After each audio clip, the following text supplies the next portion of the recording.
하나님의 말씀은 디모데후서 2장 말씀입니다. 디모데후서 2장 1절부터 26절까지 말씀 교독으로 봉독하겠습니다. 내 아들아, 그러므로 내가 그리스도 예수 안에 있는 은혜 속에서 강하고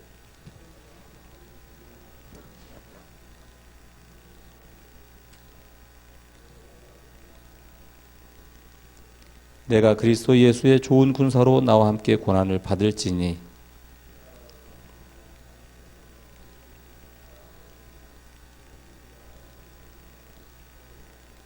경계하는 자가 법대로 경계하지 아니하면 면류관을 얻지 못할 것이며 내가 내 말하는 것을 생각하라. 주께서 범사에 내게 총명을 주시리라.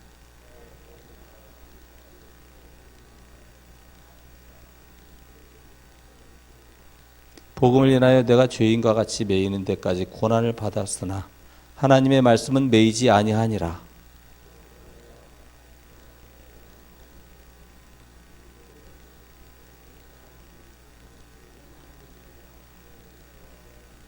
빛보다 이 말이여, 우리가 주와 함께 죽었으면 또한 함께 살 것이요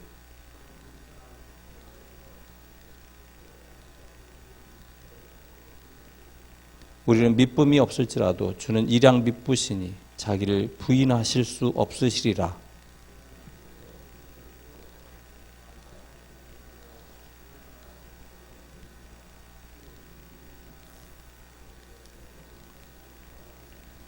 내가 진리의 말씀을 옳게 분별하며 부끄러울 것이 없는 일꾼으로 인정된 자로 자신을 하나님 앞에 드리기를 힘쓰라.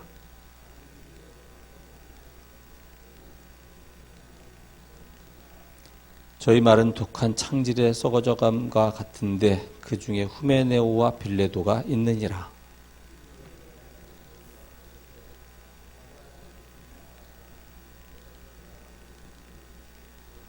그러나 하나님의 견고한 터는 섰으니 인침이 있어 일러스되 주께서 자기 백성을 아신다 하며 또 주의 이름을 부르는 자마다 불의에서 떠날지어다 하였느니라.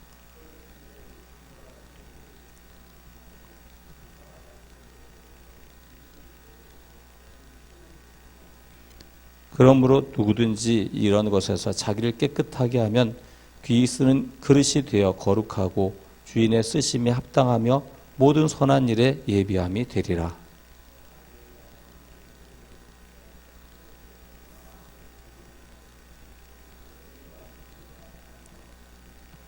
어리석고 무식한 변론을 버리라. 이에서 다툼이 나는 줄 알미라.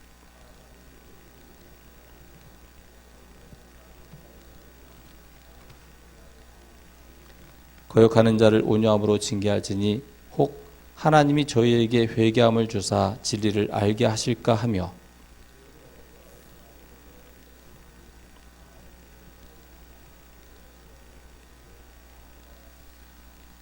아멘.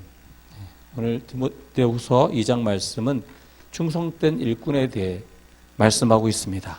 디모데후서는 어제 같이 나눈 것처럼 바울이 디모데에게 교회 개척의 사명, 복음 전파의 사명을 전수해 주기 위해서 감옥에 와서 자신과 함께 있어달라고 요청하는 편지인 것을 같이 나눴습니다. 오늘 이제 말씀을 보게 되면 이제 2장에서 내 아들아 이렇게 말씀이 시작되면서 충성된 사람이 어떤 사람인지에 대한 내용이 대체적으로 나와 있는 것을 보게 됩니다. 특별히 이제 복음을 전파할 때 이제 우선적으로 우리가 예수님을 믿어야 되는 거지만 그 다음으로 중요한 것은 우리가 복음을 전파하는 이제 방법이 이제 나와 있는데 2절에 보게 되면 내가 많은 증인 앞에서 내게 들은 바를 충성된 사람들에게 부탁하라 이렇게 이야기해 주고 있습니다. 이런 걸 이제 승산법이라고 이야기하죠. 가산법이 있고 승산법이 있습니다. 복음 전파에는. 가산법은 뭐냐면 이제 우리가 복음을 전하는 거죠. 그죠? 이걸 안 하면 안 되죠. 하지만 이제 가산법에 이제 승산법이 더해져야 되는데 승산은 이제 곱한다는 뜻이잖아요. 곱한다. 그죠? 그래서 많은 충성된 사람들을 세워나가는 것이 이제 곱하기나 마찬가지입니다. 충성된 사람이 있으면 함께 전도하면 나 혼자 전도하면 이제 한 명씩 전도하지만 두 명이 전도하면 두 배로 전도가 되는 것이고 세 명이 전도하면 세 배로 전도가 되는 거잖아요. 그래서 충성된 사람들에게 부탁하는 것이 중요합니다. 그래서 이제 그 같이 선교회라든지 같이 함께하는 사람들이 같이 기도하자. 그럼 또 같이 기도하는 것이 가능해지잖아요. 저녁에 와서 같이 기도하기 원하면 자기 친한 사람들끼리 같이 기도하자고 해서 이렇게 할 수가 있게 되잖아요. 전도하는 것도 또 동일하게 그렇게 할 수 있는 것이고 또 교회 사역도 그렇게 함께하는 사람들을 서로 세워나가고 함께하려고 노력하는 것이 필요하다는 거죠. 요즘 사람들은 내가 저 사람을 괴롭게 하지 않으려고 저 사람 피곤하지 않게 하기 위해서 내가 그 요청을 안 한다 이렇게 하는데 그렇게 해가지고는 아무리 해도 일이 일어나질 않아요. 이 복음 전파, 이 주께서 맡기신 사역을 감당할 때 이 승산법이 되게 중요하다. 나 혼자도 능히 할 수 있죠. 하지만 함께 하려고 하는 그것을 통해서 더 많은 사람들을 구원케 하며 더 많은 일을 감당하게 되는 줄 믿습니다. 그러면서 이제 이 충성된 사람들이 어떤 사람이어야 되는가? 이제 단적인 예로 예수 그리스도의 좋은 군사로 나와 함께 고난을 받아라 이렇게 이야기하면서 이 내가라고 하는 말에 쭉 나와 있어요. 내가 이렇게 나와 있는데 우선은 이제 그 앞부분에서 세 가지의 모습을 보여줍니다. 첫 번째는 이제 군사로 다니는 자에 대해서 이야기하는 거죠. 군사는 그 군인은 군인의 목적이 있죠. 그렇죠? 그 목적에 맞게끔 또 경기하는 자에 대해서 나오는데 경기하는 자는 어떤 규칙을 지켜야지 그것이 실효성이 있습니다. 규칙에 맞게끔, 그러니까 말씀에 맞게 해야 된다라고 하는 거죠. 뭐 예수 믿는 사람들은 예수님 믿지 않는 사람들하고 경쟁을 하면 이길 수가 없어요. 왜냐하면 세상 사람들은 온갖 수단과 방법을 다 동원할 수 있지만 예수 믿는 사람들은 하나님 말씀의 원칙에 의해서 해야 됩니다. 근데 이제 요즘에 기독교인들이 기독교인이라고 할 수 있는지 모르겠지만 수단과 방법을 가리지 않고 하는 그런 건 사실은 복음적인 것도 아니고 하나님이 받으실 만한 일도 아니라고 하는 거죠. 사람이 많이 모인다고 해서 그것이 무조건 하나님이 원하시는 게 아니에요. 이렇게 사람이 많이 모였는데 다 이게 하나님이 하신 게 아니겠냐고 그렇게 얘기하는데 전혀 그렇지 않습니다. 우리 교회 여기 이렇게 중구에 있지만 여기에 뭐 가득 차게 하는 방법 간단합니다. 어떤 돈을 들여서라도 유명인사 한 명만 데려다 놓으면 여기 그냥 차고 그 복도에도 미에 터져서 들어오질 못합니다. 사람이 많다고 해서 그것이 하나님의 방법이 아니고 하나님께서 물론 뭐 사람이 적다고 해서 무조건 좋다라고 하는 건 아니에요. 하지만 하나님의 방법이 있다는 거죠. 하나님의 말씀이 있다는 거죠. 그 말씀에 입각해서 해야 된다라고 하는 것을 이야기하고 수고하는 농부처럼 농부가 씨를 뿌리면 당장에 열매가 없잖아요. 그렇죠? 하지만 그것의 열매를 기대하고 믿음으로 우리가 수고하는 것처럼 우리의 수고가 그렇다는 거죠. 충성된 일꾼들이 당장에 어떤 열매를 보고한다고 한다면 그 누가 못합니까? 그렇죠? 누가 안 하겠어요? 그렇죠? 하지만 보이지 않는 열매가 보이지 않는 그것을 향해서 나아가는 그런 모습이 충성된 일꾼의 모습이다라고 하는 것을 얘기해 주고 있습니다. 그러면서 이제 7절에서 13절까지는 이제 자기 자신의 그 사역에 대해서 이렇게 이야기하고 있습니다. 자기 자신이 감옥에 있다는 거죠. 그렇죠? 주님과 함께 고난을 받고 있다. 하지만 하나님의 말씀은 매이지 않더라. 이제 그런 얘기를 하고 있습니다. 감옥에 있지만 많은 사람들을 전도했고 하나님의 일은 중단되지 않습니다. 우리가 중국의 예를 많이 들잖아요. 그죠? 공산주의가 들어와서 교회를 문 닫게 하고 아무리 그렇게 했어도 중국의 전 세계에서 가장 많은 기독교인을 보유한 그런 나라가 돼 있잖아요. 현재. 그런 걸 볼 때 하나님의 말씀은 매일 수가 없고 하나님의 역사는 분명히 일어나고 있다. 그러니까 이 시대를 우리가 보면서 트렌드를 이야기하고 대세를 이야기하지만 이 땅의 대세는 하나님 나라이고 이 땅의 트렌드를 앞서가는 방법은 복음을 전파하는 방법이다라고 하는 것을 우리는 꼭 기억해야 됩니다. 우리가 아무리 안 하려고 할지라도 하나님의 역사는 분명히 이루어진다는 거죠. 제가 이제 제일 많이 드는 예 중에 로렌 커닝햄 예를 많이 들거든요. 로렌 커닝햄이 이제 예수 전도단을 만든 사람입니다.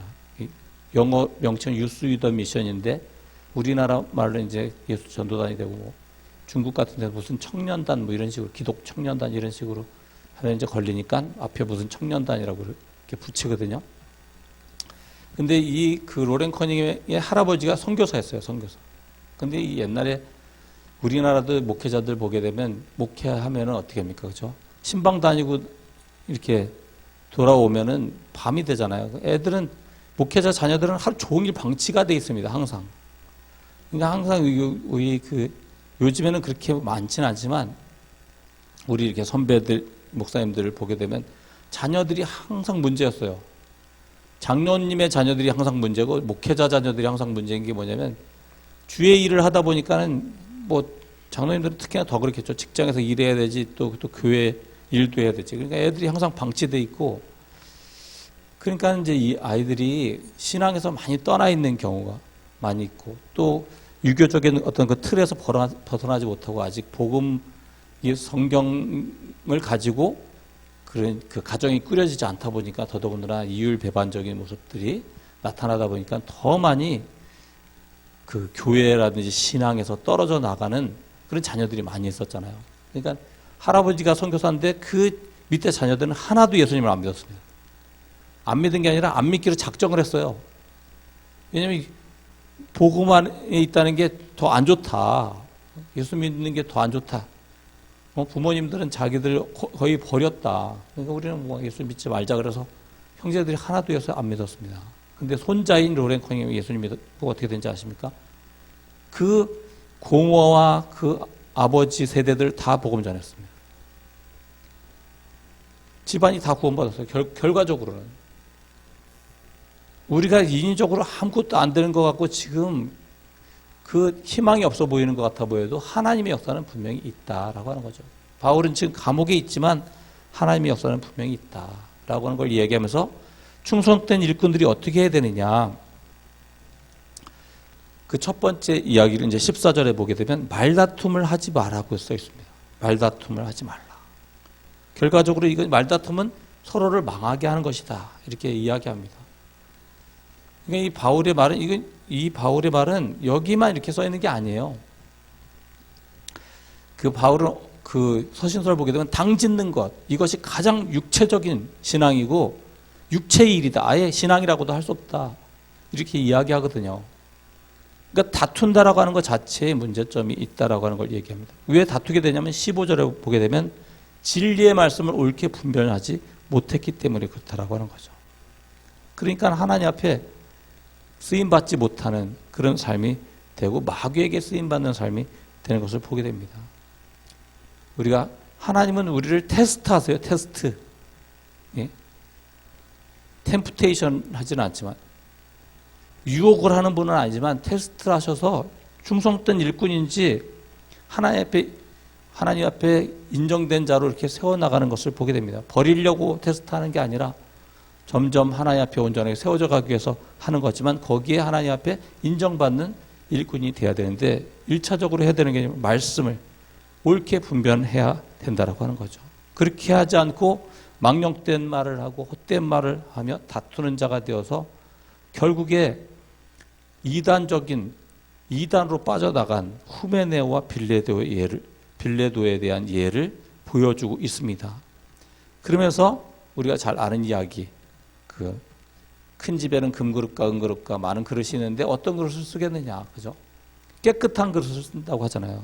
깨끗한 그 그릇이 어떤 그릇이냐 보게 되면 첫 번째는 이제 디모데가 이제 청년이기도 했고 청년 목회자였기도 했기 때문에 청년의 정욕을 피하라고 이제 그러면서 의와 믿음과 사랑과 화평을 쫓으라고 얘기합니다.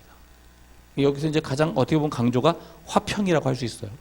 뭐 의로운 거, 믿음, 사랑 이런 것도 이제 당연하지만 왜냐하면 다투지 말라고 얘기했잖아요. 그런데 23절에 보게 되면 어리석고 무식한 변론을 버려라. 이에서 다툼이 난다. 24절도 마땅히 주의 종은 다투지 아니어야 된다. 다툼에 대해서 계속 이야기합니다. 그래서 다투지 않고 온유한 자가 돼야 된다라고 하는 걸 이제 얘기하고 있는 것이죠. 그래서 깨끗한 그릇이라고 하는 게 우리가 거룩하고 뭐 말로 거룩하다고 거룩한 것도 아니고 옷을 길게 입고 막 하얀 옷을 입는다고 거룩한 게 아니잖아요. 그 행실이 거룩해야 되는데 그 거룩함이 무엇이냐면 다투지 않아야 된다는 거예요. 가정 안에서 똑같죠. 그죠? 다툼으로써 뭐 할 수 있는 게 아닙니다. 결국에 마음이 상하게 돼 있어요. 서로 신앙의 모습이 다를 수밖에 없거든요. 기도하는 것도 서로 틀립니다. 어떤 사람은 조용히 기도하고 어떤 막 세게 기도하기 원하고. 믿는 것도 틀려요. 어떤 사람들은 막 그 신학적, 조직적으로 막 이렇게 해야지 믿지만 그렇지 않게 믿는 사람들도 있습니다. 그 대체적인 흐름으로 동방정교 같은 경우에는 거의 제사 같아요. 제사 이렇게 예배 드리는 거 보면. 그렇지만 거기도 기독교이고 예수 그리스도 이름으로 구원받는 사람들이고 그들도 동일한 우리와 함께한 하나님의 자녀입니다. 막 수염도 엄청나게 막 길게 기르고 막 모자도 이상하고 막 쓰고 막 이렇게 예배드리고 그렇게 하지만 예? 또 서방종교인 이 그 천주교회부터 시작돼서 이렇게 개신교회로 흘러나오는 여기는 신학이 있잖아요. 신학은 동방종교 신학이 없어요. 오직 예수 그리스도 이름으로 구원받는 것입니다. 그러니까 그게 틀려 보이지만 사는 걸 보면요. 동방종교 사람들이 정말 바르게 살고 정말 정직하게 살고 끝까지 하나님 붙들고 기도하면서 거룩하게 살려고 아주 피 흘리기까지 거룩하게 살려고 하는 사람들입니다. 우리 신앙을 봐야 돼. 말로 하는 게 아니라 신앙은 그 삶을 온유한 삶을 보여주고 오래 참고 가르치는 그래서 한 생명이라도 구원하는 데 쓰임받는 그런 삶이 되어질 때 하나님이 인정하는 거룩한 사람, 깨끗한 그릇이 되고 하나님 앞에 충성된 일꾼이 된다라고 하는 거죠. 추석 명절을 지나며 우리가 가족들 간에 말로 하다 보면 오래 있다가 만나기 때문에 서로 다른 환경에 있다 보니까 이 말이 싸우게 돼 있어요. 자기 의견 주장하다 보면. 그게 아니라 서로 사랑하는 삶을 보여주고 서로 사랑하며 나누며 이 추석 명절이 즐거운 명절이 되어야 될 줄 믿습니다. 오늘도 믿음으로 승리하는 귀한 하루 되시기를 주님의 이름으로 축원합니다.